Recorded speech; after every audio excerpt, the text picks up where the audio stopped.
ഇതിപ്പോ പല ആസ്പെക്ടില് ഗോത്രൂ ചെയ്തിട്ടുണ്ട്. അതിലെ ഓരോരോ ആസ്പെക്ടും എനിക്ക് അറിയുന്നത് ഞാൻ പറയാം. ആയിക്കോട്ടെ. ഹിന്ദു സംസ്കാരത്തെ പറ്റിയാണല്ലോ പറയുന്നത്. അദ്ദേഹം പറഞ്ഞ പോലെ 6 ദർശനങ്ങളുണ്ട് പോസിറ്റീവായിട്ടുള്ള വേദത്തിനെ സപ്പോർട്ട് ചെയ്യുന്നത്. അതിൽ വരുന്നതാണ് മീമാംസ, യോഗ, പിന്നെ ലാസ്റ്റ് ഫുൾ മെഡിറ്റേഷൻ, തപസ്സിലേക്ക് പോകുന്നത്. ഈ യോഗ വരുന്നത് ഓൾറെഡി ഇന്ത്യൻ ഗവൺമെന്റ് അപ്രൂവ് ചെയ്ത ആയുഷ് മെഡിക്കൽ സിസ്റ്റത്തിന്റെ കീഴിലാണ് യോഗ വരുന്നത്. അതിൽ വരുന്ന ഒരു കാര്യമാണ് meditation. So meditation is already approved by the government. അത്രയും ഒരു 5.5 വർഷത്തെ കോഴ്സ് ഒരു ആള് പഠിച്ചിറങ്ങാണ്, നാച്ചുറോപ്പതി ആൻഡ് യോഗ എന്ന് പറഞ്ഞിട്ട്. അപ്പോഴാണ് ഇപ്പൊ അത് മെഡിക്കൽ നോളജ് ഇല്ലാതെ ഒരാള് ഇങ്ങനെ അത് ഇൻഡിവിജ്വലൈസ്ഡ് ആയിട്ട് ഒരു മെഡിക്കൽ പ്രാക്ടീസ് കൊണ്ടുവരുന്നത് നല്ലതല്ല. It will lead to errors. Guruji പറയുന്ന മെഡിറ്റേഷൻ കൊണ്ട് രോഗങ്ങൾ മാറുമോ? അതിനെപ്പറ്റി എനിക്ക് ആധികാരികമായി പറയാൻ അതെനിക്ക് അറിയില്ല. Meditation is approved. Meditation is approved. ഈ മെഡിറ്റേഷൻ വിജ്ഞാന ഭൈരവ തന്ത്ര പ്രകാരം 112 മെഡിറ്റേഷൻ ടൈപ്സ് ഉണ്ട്. It can be one of them. ഈ പണ്ട് ഇതൊക്കെ ഉണ്ടായിട്ടും മെഡിക്കൽ സിസ്റ്റം പ്രാർത്ഥനയെ കുറിച്ചൊന്നും പറഞ്ഞില്ല. പ്രാർത്ഥന കൊണ്ട് അതും പറയാം. ഇതൊക്കെ ഇത്രയും കാലം ഉണ്ടായിട്ടും മെഡിക്കൽ സിസ്റ്റം വളരെയാണ് ചെയ്തത്. ഓക്കെ, ഇതും കൂടെ വളരുന്നുണ്ട്. അതില് ഒരു റിസർച്ച് സ്റ്റഡി നടത്തിയത് ഫ്രാൻസിലുള്ള ലോർഡ്സ് എന്ന് പറഞ്ഞിട്ടുള്ള സ്ഥലത്ത് 1859 to 2006 വരെ നടത്തിയതിൽ 200 മില്യൺ ആൾക്കാരിൽ 1000 കേസസ് ആണ് അവര് ക്യൂർ ചെയ്തു എന്ന് പറഞ്ഞത്. ആ 1000 കേസ് എന്ന് പറഞ്ഞാൽ എത്രയാണ് അതിന്റെ പെർസെന്റേജ്? 0.005%. എന്റെ ക്ലിനിക്കിൽ അതിൽ കൂടുതൽ 60 to 80% ക്യൂർ നടക്കുന്നുണ്ട്. ഈ ഒരു 0.005%-ന് വേണ്ടിയിട്ടാണോ ഇത്രയും പബ്ലിസിറ്റി കൊടുക്കേണ്ടത്? അപ്രൂവ്ഡ് ആയിട്ടുള്ള മെഡിക്കൽ സിസ്റ്റംസ് ഇവിടെ നിലവിലുള്ളപ്പം ഇൻഡിവിജ്വലൈസ്ഡ് ആയിട്ട് ഒരു സിസ്റ്റം വളർത്തിയെടുക്കുക. ശാസ്ത്രീയമായിട്ട് തെളിയിച്ച മെഡിക്കൽ രംഗത്ത് മെഡിക്കൽ വഴി പോയാൽ മതി. അങ്ങനെയല്ലേ? രോഹിത്, എന്റെ ഒരു സംശയം, ഈ തസ്മൈ ഗുരുജിയുടെ കാര്യത്തിൽ താങ്കൾ എതിർത്ത് തുടങ്ങിയെന്ന് പറഞ്ഞു. കുറച്ച് കഴിയുമ്പോൾ താങ്കൾ കുറച്ച് അനുഭവത്തിനെ കണ്ടപ്പോൾ താങ്കൾ അദ്ദേഹത്തിന് അഡിക്റ്റ് ആയതുപോലെ തോന്നുന്നു. അഡിക്റ്റ് അല്ല, എന്താണെന്ന് വെച്ചാൽ ഞാൻ തസ്മൈ ഗുരുജിയെ പോലെ ഒരു 600ഓളം പേരെ കണ്ടിട്ടുണ്ട് ഇതുവരെ എന്റെ ലൈഫിൽ. അതെന്താ കാര്യം? ഞാൻ യൂട്യൂബർ ആയതുകൊണ്ട് ഇതാണ് ഒരു സ്പിരിച്വൽ മേഖലയിലാണ് വർക്ക് ചെയ്യുന്നത്. ആദ്യം ഇദ്ദേഹം സംസാരിക്കുന്നതെല്ലാം വ്യക്തമായിരുന്നില്ല. അതായത് ഒരു തമാശ രൂപേണ പല കാര്യങ്ങളും അവതരിപ്പിച്ചു പോയി. പിന്നീടാണ് എനിക്ക് മനസ്സിലായി ഇത് വെറും ഒരു പ്രാർത്ഥനയോ ഒരു അരമണിക്കൂർ ധ്യാനിച്ചിരിക്കുന്ന പരിപാടിയല്ല. ഇതിനൊരു ജീവിതചര്യ തന്നെ പുള്ളി സെറ്റ് ചെയ്ത് കൊടുത്തിട്ടുണ്ട്. 5 മണിക്ക് ശേഷം ഇവരാരും ആഹാരം കഴിക്കത്തില്ല. 3 മണിക്ക് ഇവർ എഴുന്നേക്കും. 4 മണിക്ക് അദ്ദേഹത്തിന്റെ ക്ലാസ്. അതിനുശേഷം വ്യായാമ മുറകൾ, അങ്ങനെ കുറെ കാര്യങ്ങൾ സെറ്റ് ചെയ്തൊരു ജീവിതചര്യ സെറ്റ് ചെയ്തിട്ടുണ്ട്.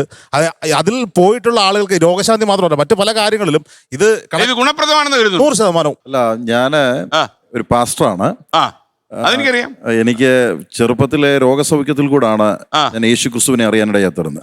ഈ കിഡ്നി സംബന്ധമായ 2 വൃക്കകളും തകർന്ന് ഒരുപാട് ഹോസ്പിറ്റലിൽ ട്രീറ്റ്മെന്റ് ചെയ്തു. ഈ കൈക്ക് അല്ല, കിഡ്നി ഇത് ഇവിടെ ആയിരുന്നു അതിന്റെ ക്രമീകരണങ്ങളൊക്കെ ചെയ്തത്. അപ്പൊ അങ്ങനെ ഒരുപാട് ഹോസ്പിറ്റലിൽ കിടന്നു. അവസാനം ലാസ്റ്റ് മൊമെന്റ് പ്രയറിൽ കൂടെ, പ്രാർത്ഥനയിൽ കൂടെ യേശു ക്രിസ്തുവിനെ അറിഞ്ഞു. അങ്ങനെ ഒരു രക്ഷയുടെ അനുഭവം കിട്ടി. എന്ന് പറഞ്ഞാൽ ഇപ്പം എനിക്ക് രോഗസൗഖ്യം കിട്ടിയാലും അത് താൽക്കാലികമാണ്. പക്ഷെ അതിനപ്പുറത്തോട്ട് ഒരു നിത്യജീവൻ തരുന്ന ഒരു അനുഭവം, രക്ഷയുടെ അനുഭവം എന്റെ ഉള്ളിലേക്ക് വന്നു. ഇപ്പൊ ഞാൻ പ്രാർത്ഥന കൊണ്ട് അപ്പൊ ഒരു മിനിറ്റ് ഞാൻ പറഞ്ഞോട്ടെ. അപ്പൊ ഇവിടെ ഇരിക്കുന്ന എല്ലാവരോടും പറയുക, എത്ര രോഗസൗഖ്യം, ഏതൊക്കെ മതങ്ങൾ മെഡിറ്റേഷൻ ചെയ്താലും, ഏതൊക്കെ പാസ്റ്റർ പ്രാർത്ഥിച്ചാലും, ഏതൊക്കെ അച്ഛൻ പ്രാർത്ഥിച്ചാലും, സൗഖ്യം കിട്ടിയാലും ഒരു ദിവസം ഇവിടുന്ന് മരിക്കും.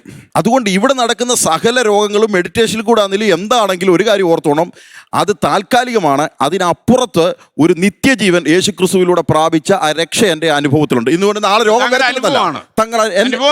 ബിബ്ലിക്കലി ഞാൻ വിശ്വസിക്കുന്ന പവിത്ര സംഗീതയായിരിക്കുന്ന ബൈബിൾ. പിന്നെ സാറേ ഒരു കാര്യം കൂടെ പറയാം. തട്ടിപ്പെന്ന് പറഞ്ഞ ഈ ഞാൻ പറയാം, ഇതിനകത്ത് രോഗസൗഖ്യത്തിന്റെ ഇടയിൽ ഇപ്പൊ സാറ് പറഞ്ഞ എല്ലാ പെന്തക്കോസുകാരെയും കുറ്റം പറയേണ്ട ആവശ്യമില്ല. 12 ശിഷ്യന്മാര് യൂദാ കള്ളനായിരുന്നു. അപ്പൊ എല്ലാരെയും ആക്ഷേപിക്കേണ്ട ആവശ്യമില്ല. മരുന്ന് കഴിക്കുന്നുണ്ടോ? ഇല്ല, മരുന്നില്ല. അപ്പൊ കിഡ്നി രോഗം ഉണ്ടായിരുന്നുള്ളതിന്റെ തെളിവ് വല്ലതും കയ്യിലുണ്ടോ? ഉണ്ട്, സർട്ടിഫിക്കറ്റ് ഉണ്ട്. കംപ്ലീറ്റ് ക്യൂർ ആയി എന്നുള്ളൊരു തെളിവുണ്ടോ? കംപ്ലീറ്റ് ക്യൂർ ആയി എന്നുള്ള തെളിവുണ്ടോ? എവിടെയാ ട്രീറ്റ് ചെയ്തത്?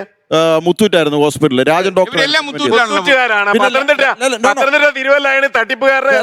ഞാൻ ആദ്യം പറഞ്ഞു, ആദ്യം അദ്ദേഹത്തിന് രോഗം ഉണ്ടായിരുന്നുള്ള തെളിവ് കാണണം. അത് കഴിഞ്ഞ് അദ്ദേഹം ട്രീറ്റ് ചെയ്യാതെ പ്രാർത്ഥിച്ചു കഴിഞ്ഞിട്ട് രോഗം മാറി എന്നുള്ളൊരു തെളിവ് വേണം. ഈ തെളിവില്ലാതെ ഇവിടെ വന്നിരുന്നുകൊണ്ട് എന്നെ അങ്ങ് രക്ഷപ്പെടുത്തി. അങ്ങനെ പാപത്തിൽ അദ്ദേഹം പറഞ്ഞു, പാപത്തിൽ നിന്നാണ് രോഗമെന്ന് പറഞ്ഞു. ഈ പ്രാർത്ഥന കൊണ്ട് കിഡ്നി രോഗം സുഖപ്പെട്ടെന്ന് പറഞ്ഞാല് ഈ കിഡ്നി രോഗത്തിൽ ചികിത്സിച്ച ഡോക്ടർമാരെല്ലാം പണി പോകും. അതാണ്. അപ്പൊ അനുഭവത്തെ കണ്ടിക്കാൻ പറ്റുന്നില്ല. ഒരു സെക്കൻഡ്. അല്ല, ഈ പെന്തക്കോസ്റ്റിന്റെ വിഷയം പറഞ്ഞതുകൊണ്ട് അതിനകത്ത് ഒരു സ്റ്റേറ്റ്മെന്റ് പറയാനുണ്ട്. ഞാൻ പറയുന്നത് നിങ്ങളെ പ്രിൻസ് നിലമ്പൂർ എന്ന് പറയുന്ന ഫേസ്ബുക്ക് ഐഡി എടുത്ത് നോക്കുക. അതിനകത്ത് പെന്തക്കോസിനകത്ത് നിന്നുള്ള ഈ ഒന്നുകൂടെ ഒരു വാക്കൂടെ ചേർത്ത് പറയണെങ്കിൽ ന്യൂജൻ, ഈ പുതിയ കാലഘട്ടത്തിൽ വന്ന ജെൻസി എന്ന് പറയാൻ പറ്റില്ല, അത് ഇപ്പത്തെ പിള്ളേരാ. കാരണം അങ്ങനെ വന്നിട്ടുള്ള ആളുകളിൽ കള്ളപ്രവചനം, വ്യാജ രോഗശാന്തിയും കൊണ്ട് നടന്നിട്ടുള്ള ഒരുപാട് ഫ്രോഡുകൾക്കെതിരെ ഒരുപാട് വീഡിയോസ് ചെയ്തും അവര് രോഗശാന്തി എന്ന് പറഞ്ഞു വിട്ടേക്കുന്ന ആളുകളുടെ വീട്ടിൽ തപ്പിപ്പോയി പിടിച്ച് വീഡിയോസ് ചെയ്ത് ഫേസ്ബുക്കിൽ അപ്ലോഡ് ചെയ്തിട്ടുള്ള ആളാണ് ഞാൻ. അപ്പൊ ഇതിനോട് അത് അങ്ങ് ജീവിച്ചിരിക്കുന്നല്ലോ. 8 കേസുണ്ട്, 8 കേസുണ്ട്. അത് പറയാം സാർ, അതൊന്ന് പറഞ്ഞോട്ടെ. വെറും ഇതായി പോവല്ലേ. ഇങ്ങനെ തെറ്റായ പ്രവചനം, രോഗശാന്തി തട്ടിപ്പുകൾ ഉണ്ട് എന്ന് പ്രതികരിച്ചുകൊണ്ടിരിക്കുന്ന ഈ രോഗശാന്തി തട്ടിപ്പാണോ? അല്ല, അതാ പറയാൻ വരുന്നത്. ഇങ്ങനെ പ്രതികരിച്ചുകൊണ്ടിരിക്കുന്ന ഞാൻ വിശ്വസിക്കുന്നത് യഥാർത്ഥമായി ദൈവത്തിൽ വിശ്വസിക്കുന്ന ഒരാൾക്ക് പ്രാർത്ഥന കൊണ്ട് സൗഖ്യം ഉണ്ടാകും. അങ്ങനെ ഒരുപാട് അനുഭവങ്ങളുണ്ട്. അല്ലെ, നിങ്ങൾക്ക് എവിടെ വെച്ചാ മാറ്റം ഉണ്ടായത്? അതും പറഞ്ഞു. നിങ്ങൾ ഒരുപാട് തട്ടിപ്പ് യൂട്യൂബിൽ അപ്ലോഡ് ചെയ്തിട്ട് അതിന്റെ റിയാലിറ്റി അറിയാവുന്നത് കൊണ്ടാണ് ഫേക്ക് ആയതിനെതിരെ പ്രതികരിക്കുന്നത്. അപ്പൊ ആദ്യം നിങ്ങൾ അപ്ലോഡ് ചെയ്ത സ്റ്റോറി എല്ലാം തെറ്റായിരുന്നു. തെറ്റായ രീതിയിൽ ഇതിനെ പ്രാക്ടീസ് ചെയ്യുന്നവരുടെ രീതി ഇപ്പോഴും ഞാൻ ചെയ്തുകൊണ്ടിരിക്കുന്നത്. അതിനെ വിമർശിക്കുന്നുണ്ട്. അല്ല, ഞാൻ ചോദിക്കുന്നത്, അതായത് രോഗശാന്തി ശുശ്രൂഷ എന്ന് പറയുന്നത് തട്ടിപ്പാണെന്ന് താങ്കൾ അപ്ലോഡ് ചെയ്തിട്ടുണ്ടോ? രോഗശാന്തി ശുശ്രൂഷ തട്ടിപ്പാണെന്ന് ഞാൻ പറഞ്ഞിട്ടില്ല. പിന്നെന്താ രോഗശാന്തി ശുശ്രൂഷയുടെ പേരിൽ തട്ടിപ്പുകൾ നടക്കുന്നുണ്ട്. ലോകത്തെവിടെയായാലും ഏത് സമയത്തും 24 വാർത്തകളും ഓഗ്മെന്റഡ് റിയാലിറ്റി പാക്കേജുകളും എക്സ്പ്ലെയിനറുകളും വിശദമായി കാണാൻ ഞങ്ങളുടെ യൂട്യൂബ് ചാനൽ നിങ്ങൾക്ക് സബ്സ്ക്രൈബ് ചെയ്യാം.